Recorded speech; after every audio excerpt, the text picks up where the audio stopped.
اللہ کے نبی کتنے خوبصورت زندگی کے اصول بتا گئے ہمیں. لقد کان لکم فی رسول اللہ اسوۃ حسن. اور لقد یہاں جب لام بھی تاکید کا قد بھی تاکید کا جب دو اکٹھے ہوتے ہیں تو قسم کا معنی بنتا.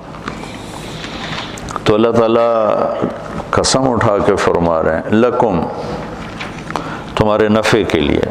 تو یہ نفع والا لام ہے کہ تمہارے نفع کے لیے ہے، اور صرف خاص طور پر تمہارے لیے کہا جا رہا ہے. فی رسول اللہ اسوۃ حسنہ. ایک اسوہ کا مطلب ہے نمونہ. حسنہ کی جگہ کاملہ کا لفظ بھی آ سکتا ہے کہ مکمل نمونہ ہے. مکمل کا لفظ ہیوی ہے، حسنہ کا لفظ پرکشش ہے، خوبصورت. تو خوبصورتی ہر انسان کی کمزوری ہے.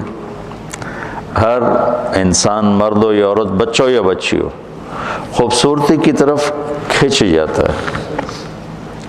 وہ کسی رنگ میں بھی حسن ہو تو انسان اس کا دیوانہ بن جاتا ہے. ایران کے بادشاہ نے ایک شعر کہا، در ابلک کسے کم دید ابوت. ابلک موتی کبھی کسی نے دیکھا ہے؟ ابلک کالا سفید. تو اس نے شعراء کو بلا کر کہا کہ اس پہ مصرع مکمل کرو، مجھ سے نہیں ہو رہا. تو سارے شعراء عاجز ہو گئے، کہا اس پہ کوئی ہے نہیں. تو ہندوستان سے تعلقات تھے ایران کے بادشاہوں کے. تو اس وقت اورنگزیب کی حکومت تھی. تو اس کی بیٹی تھی زیب النساء، بہت بڑی شاعرہ. تو دربار میں یہ مصرع پہنچا، کوئی شاعر نہیں لگا سکا. تو اورنگزیب نے کہا وہ زیب النساء کو دے دو. وہ زیب النساء پہ ناراض ہی رہتا تھا چونکہ وہ خشک مزاج تھا اورنگزیب، اور وہ شاعرہ تھی، اور شاعری میں خشک مزاجی تو ہوتی نہیں جب تک اس کے مزاج میں ایک اضافی چیزیں ہوتی ہیں جس کی وجہ سے وہ شاعر بنتا ہے. تو اس کے سامنے مصرع پڑھا گیا، در ابلک کسے کم دید ابوت. تو اس نے بغیر سوچے کا ولے اشک بتان سرما آلوت. واہ، کہ کسی نے ابلک موتی دیکھا ہے. تو اس نے فوراً مصرع جوڑا، ہاں معشوق کی سرمگی آنکھ کا نکلا ہوا آنسو. تو کمال ہے. جب اب یہ ایسا حسن تھا کلام کا کہ بادشاہ نے جب یہ سنا تو وہ پاگل ہو گئے. انہوں نے کہا میں زیب النساء سے ملنا چاہتا ہوں. یہ بتا رہا ہوں کہ حسن کسی چیز میں بھی ہو تو آدمی کھنچتا ہے. انہوں نے کہا میں زیب النساء سے ملاقات کرنا چاہتا ہوں. وہ مجھے کہے گی تو میں وہیں آ جاؤں گا کہ میں ایسی شاعرہ کو دیکھنا چاہتا کہ اس نے کتنا خوبصورت اسلوب اور تشبیہ اور کمال کر دی.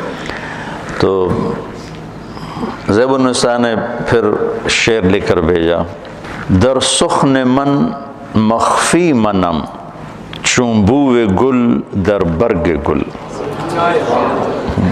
میں اپنے کلام میں اس طرح پوشیدہ ہوں جیسے پھول میں خوشبو پوشیدہ ہوتی. ہر کے دیدن میل دارد در سخن بیند مرا. جسے مجھے دیکھنے کا شوق ہے وہ مجھے میرے کلام میں دیکھ لے. ہر کے خواہی میل دیدن، ہر کے خواہی میل دارد در سخن بیند مراد. فارسی بھول بھلیاں ہو گئی، اتنی پڑھی بھی نہیں تھی. ہر کے خواہی میل دارد در سخن بیند مراد. جو چاہتا ہے کہ میں دیکھوں تو مجھے میرے کلام میں دیکھ لے. میں نے ایک چھوٹی سی مثال دی ایسی اچانک. تو انسانی فطرت ہے کہ خوبصورتی اس کو پکڑ لیتی ہے. تو میں قربان جاؤں، اللہ نے کہا تمہارے لیے حسین ترین اگر زندگی گزارنا چاہتے ہو تو میرا نبی ہی نمونہ ہے. چونکہ ایک ہے زندگی خوبصورت ہو، ایک ہے اسباب زندگی خوبصورت ہوں، کپڑا ایسا ہو، سواری ایسی ہو، گھر ایسا ہو، برتن ایسا ہو، یہ تو اس کا علم تو ہمیں معلوم. لیکن زندگی خوبصورت ہو یہ علم ہم نہیں جانتے، یہ سب اللہ کے پاس، اور اللہ کے بعد پھر اللہ کے محبوب پہ اتارا گیا. ما ينطق عن الهوى ان هو الا وحی یوحی. تو ایک ہماری کمزوری ہے حسن پرستی.